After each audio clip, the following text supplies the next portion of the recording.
I took a look at some of the most beloved D&D players on the planet and discovered some player habits or traits that they all have that keeps everyone at the table having fun, including the DM. And these will help players, or DMs, who want to bring out these qualities in their players, figure out how to tell the most compelling, exciting, character-driven stories with everyone at their table. Okay, let's start with Laura Bailey, who we will call our Initiator. And for the best example of this habit, we have to look at campaign 2 of Critical Role, where Laura seemed to have an amazing philosophy, and that is that making quick decisions is always better than making the right decisions. A lot of players are so scared about making the wrong decision and spend way too long in situations trying to figure out what the right decision is when there actually isn't a right decision. And it can slow down games to a halt and lead to predictable paths. Laura has no issue being decisive and just doing, even when it might go horribly wrong. But being decisive and almost not worrying too much about the consequences does two big things. The first is that faster decisions make for a much better paced game. The second thing is it puts your character and the group in more entertaining situations. Laura is great at being an initiator, and you should be too.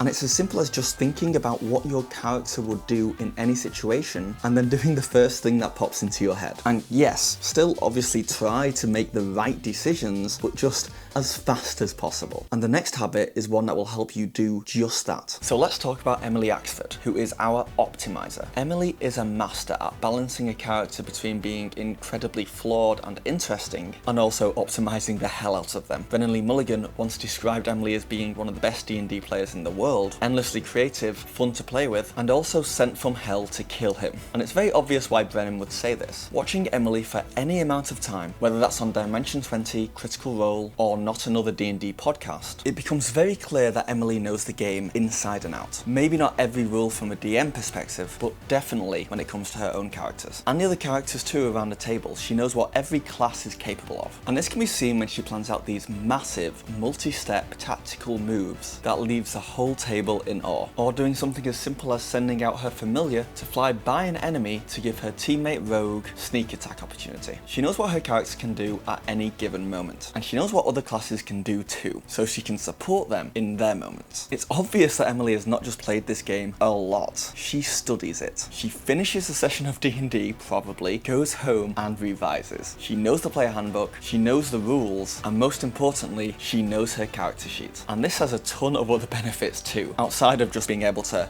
make a strong character and make these big creative plays. It also means you take your moves in combat lightning fast because you know every single option on your character sheet. It also means that in role-playing or exploration or any other aspect of making a choice where your character's abilities can come into play, you can act faster and more creatively because you know like 3 things you can do at any given moment to get past any obstacle. Knowledge is power, and there's really no excuse. All the knowledge is out there. Most rules and D&D stuff is pretty easily available to anyone on the internet for free. But also, if you don't know where to start and you don't have many resources, talk to your DM about it. I'm sure they'll lend you their player's handbook, no problem. Because in my personal experience, and this is a crying shame, most D&D players I come across haven't even read the player's handbook. That being said, Emily has one more amazing habit that combos so well with this optimizing. Yes, she knows the game really, really well, but as I said earlier, she puts flawed, interesting characters first. Don't just learn the game and make an overpowered, uninteresting character. Learn the game, then make an interesting, original, flawed character, choose a class and abilities that would suit that character, then, with your knowledge, make them overpowered. Master that, and your DM will be saying sentences like, "They were sent from hell to kill me," as well, but in a good way. Okay, subscribe, and also consider becoming my first ever Patreon member. Link in the description. We're now looking at Lou Wilson, a fan favourite from Dimension 20. Lou is our Escalator, and this is something the whole cast is great at,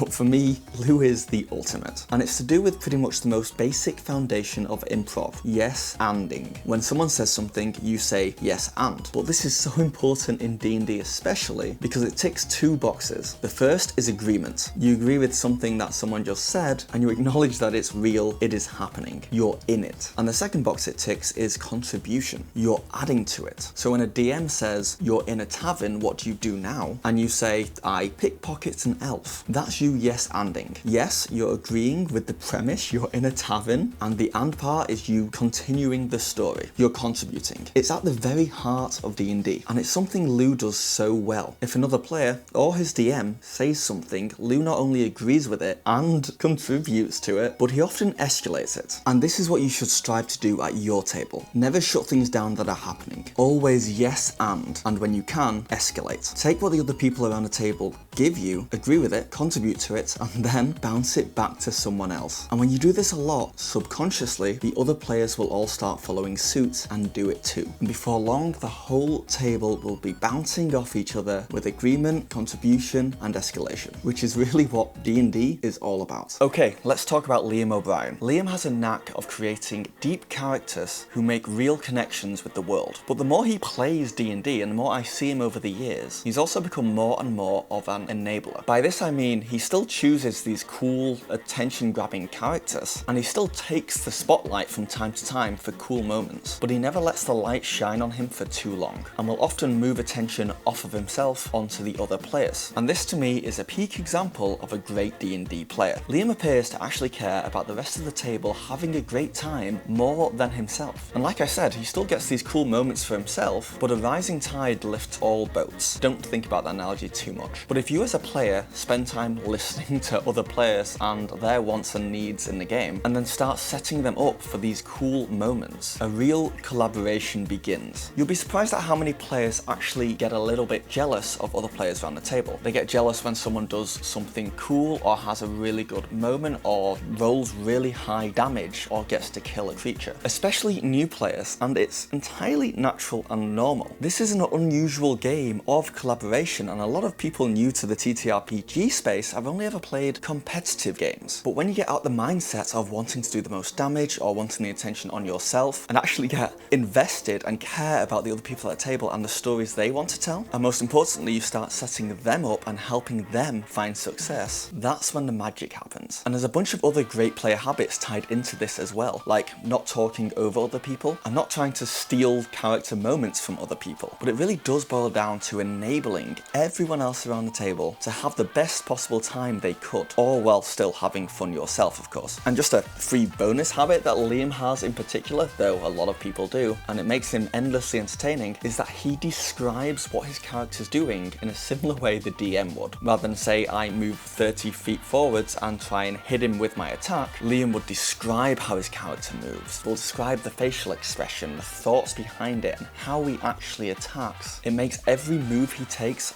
much more interesting and will even put a little bit of a smirk on your DM's face. Now every player and every table is different, so if these things don't work for you, throw them out the window. But if you initiate and you optimize, it means the rest of the table can yes and then escalate situations. Then you all share the spotlight and enable each other. And that all means your games move lightning fast pacing wise, wacky, interesting and cool situations happen often, and everyone makes sure everyone else is having a good time. And the beauty of this is that if you start doing any of these things at your table, you'll see all the other players following suit. Obviously there's many other traits that can be attributed to really great D&D players. I'll make more videos on these in the future, but let me know in the comments or on my Discord things players at your table do that you love. And if you want to know how DMs create epic moments for their players, watch this video next.